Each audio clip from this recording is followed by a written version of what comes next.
Okay, guys, we've got an ultimate pack here. Can we finally get something good, please? Hero. It's going to be a rubbish one, isn't it? Polish. Splat. He's like 300k, isn't he? That's insane for the road to glory. Let's go, guys. Hey, guys. Zelonius here, and welcome to another video on the channel. What a time to be alive. We are talking about 20-0 rank 1 custom tactics on a road to glory in the first weekend league, first FUT Champs of FIFA 23. And these are the beautiful boys who did it. In this video, I'm going to talk you through the team. I'm going to tell you about type players you could use in this tactic. I'm going to be talking to you about the tactic and some of the things I'm going to be trying to change up and experiment with to give you guys a heads up and maybe some ways to tweak and make the tactic even better. This is the 4-4-2 tactic that I posted a few days ago. I ran it on both my accounts this weekend in the end. My pay to win account, I hit 19-1. On this road to glory account, with a team worth maybe 500, 400k, we managed to get 20-0. So quite a few of my tactics videos, every year whenever I show my pay to win team on it, people say, oh, Zelonius, it's just, you just pay to win. These tactics are rubbish. No, they're not good for bad teams. This game's just pay to win. It's nothing to do with the player, like actually do something with a cheap team. And every single year on a road to glory, I've always managed to hit the max amount of wins, and we did it in the first weekend league this year. So I don't want to hear any more excuses, boys. 20-0 on the road to glory. Let's get into the tactics that did it. Are you looking to improve at FIFA? Then Underdog Gaming is the place to be. Underdog Gaming is run by me, Zelonius, and Jambu, another FIFA pro, who have been full-time content creators and pro players for the last 6 years, hitting Elite Division and Top 100 with ease every single year. We've got lots of different tiers catered to what you want, from all the way from entry-level access to a big community Discord full of people all looking to improve and get better at the game, weekly articles and videos with exclusive tips and guides and tutorials, follow backs on Twitter where you can DM us and get full access to us, coaching sessions, gameplay analysis. We'll be doing a spreadsheet which will be updated throughout the year with all the OP meta players. If you want to improve at FIFA and you're serious about taking your game to the next level, Underdog Gaming is the place to be. You can find the Patreon by going to patreon.com/underdoggaming or check the link that's in the description of this video. I look forward to seeing you guys there. So if you watched the in-depth video we did the other day about my tactics, if you want to see like the full setup where I explain every single, from the ultra deep to the ultra attacking, then you can go back and watch the other 4-4-2. This one we're going to go more in depth about the defensive, but then I'm also going to talk about some of the things that I'm going to be tweaking and changing to try and make it even better. Some of these I'm not sure on, some of these might be risky, might not work, and I'll come back in the next week with another video updating you on them, but I want to let you guys know my thought process, how I'm thinking, and it might help you learn a little bit more about tactics and how they're working in game right now. By the way, with this team, what would you do to improve it? We've got 700,000 coins now. You saw the Smolarek pull at the start of the video. Our weekend league rewards, other than him, were awful. We basically got the worst possible in every pack. But Smolarek more than made up for it. 300,000 coins. This team now has like 700,000 coins plus this team. How would you upgrade it? Some of the obvious ones are like Mendy, Rudiger for Moreno and Araujo. What would you do if you was me, boys? Let me know in the comments. How would you upgrade this team? If we go through the team, they're like De Gea. He was pretty crap, but he's a keeper. Araujo was insane. Varane was pretty good. Llorente was great. Moreno's decent, but a bit of a liability. Casemiro, absolutely unreal. One of the best value players in the entire game, no doubt, especially if you're on New Gen. Casemiro, compared to my baby Vieira on my main account, there's honestly not much difference. I don't think this game's anywhere near as pay to win as some previous FIFAs. It does make a difference, of course, but Casemiro, honestly, is insane value. Mostovoy was brilliant as the marauding, playmaking CDM. Carrasco, Rafinha, pretty good. They definitely missed some chances that my pay-to-win players wouldn't. And then Sorloth and Morientes missed the skills, but they were really good. Morientes, in particular, really impressed me. Now, this is the tactic. If you are not using press after possession loss, get it in your tactics. It is OP. I've had people in my streams or YouTube videos comment and tell me people who are like top ranked players, people who are a lot lower ranked, saying how much using press after possession loss after watching my videos has helped them. It is crazy. One of the things I'm going to talk to you guys about is I've been hearing from other pros that 72 depth is a little bit OP. You can see as soon as you get there, it changes the right a bit. Apparently, 72 depth changes your team to do automatic offside traps. And when I say this, they do offside traps that are actually like, then you never get punished for them. They're actually really good.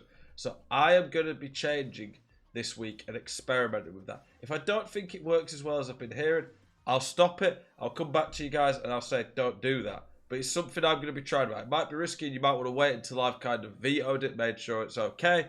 Not vetoed it, tested it. But yeah, that's what I'm going to be doing for now.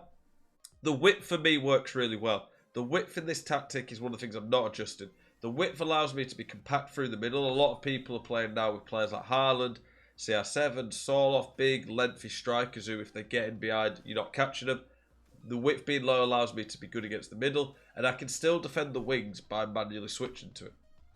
For the build-up play, the depth was 45 before. That was working quite well for me. This is going to be more risky, but I want to test it out.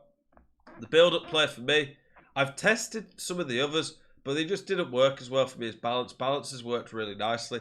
Direct passing, I go between balance and direct. I think if you want, if you've not got big physical strikers, balance might be better. If you have big physical strikers like I do in Morientes and Soloff on my main account, Ginola and CR7, I would probably go balanced. That is where some of the experimenting I found there. Direct works really well for me though. Width, I find the width isn't too essential in terms of it doesn't drastically change even if you went all the way from 100 to 0. 50, so I just leave it on that. Players in box.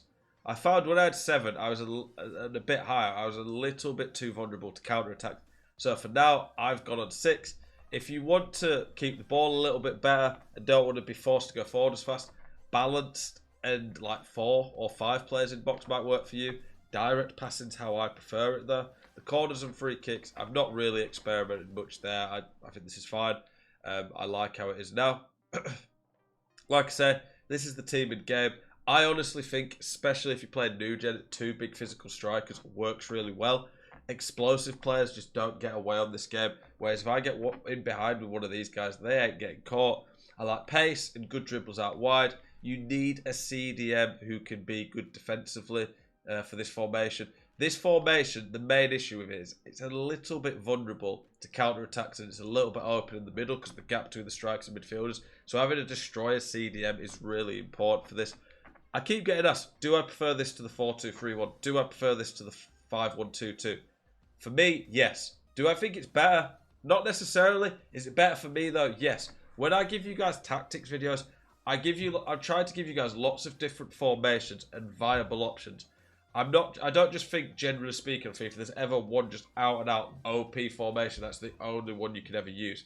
I think there's different ones that are good. There's different strengths. For the way I like to play, and I also just think this is more fun, this formation with the 2 strikers, the way it plays and your way you can press with it. I just prefer this. So I'm going to be using this for now. I will, later on this week, I'm going to experiment with some more formations. I might try the 4-2-2-2. I might go 4-3-2-1. Is it because I think they're going to be better? Not necessarily. I just want to try new things out. It's the start of the game. We're still learning.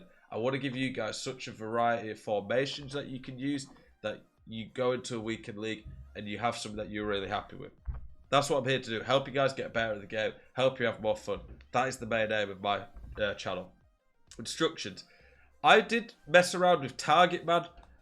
That's something I experimented with. I found mixed attack just worked better. These guys have really good strength, so they kind of do the target man thing anyway. But when they was on target man, they didn't make the runs in behind as much, which I like, especially on counter attacks. So I've gone off target man. In the 4-2-3-1, target man could be quite nice as someone to hold the play up, especially when you can pass around the 3 cams. But for this, I went off of it. One thing you could do here, especially this would be a little bit more risky. But you could go a deep line playmaker.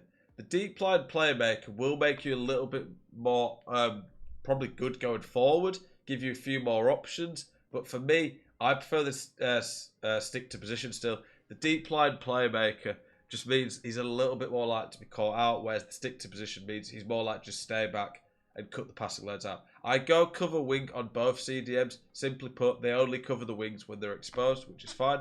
You could go cover centre on the stay back CDM just because you want to make him stay perfectly in the middle. But for me, I don't think it's needed. For Mostovoy, beautiful man, Magic Mostovoy. He's the balanced attack. He gets forward. And if you watch the other 4-4-2 video I did, the CDM who's on balanced attack gets forward and gets involved a lot. The left and right mid are on stay wide, come back on defense. The comeback on defense is key, makes you a lot more, like this formation is a bit more attacking and open than some. The comeback on defense makes you a lot more stable defensively, really.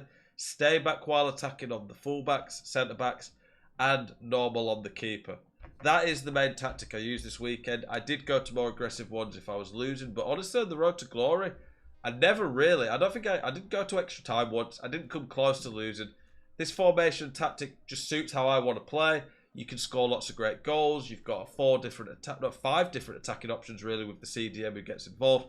It's pretty good defensively, especially with the destroyer. I really liked it. A lot of people have been messaging me telling me they've been using it, having a lot of fun with my tactic. I just wanted to do a video here talking a bit about the road to glory, how we did it, show you the Smilarek pull, and then talk to you a little bit about some of the things I'm doing. Actually, that was another thing.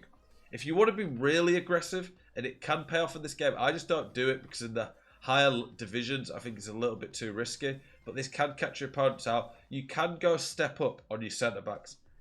It works really well, but it is a little bit risky if someone just spins you and does a through ball in behind. So do be careful with that. But yeah, I wanted to just give you guys a little bit of an update on my 4-4-2. Let you guys know where I'm at with it right now, any tweaks to it. Because I want you guys to be part of the journey this year and the content. I appreciate the support you guys have shown a lot. Hope you enjoyed this video.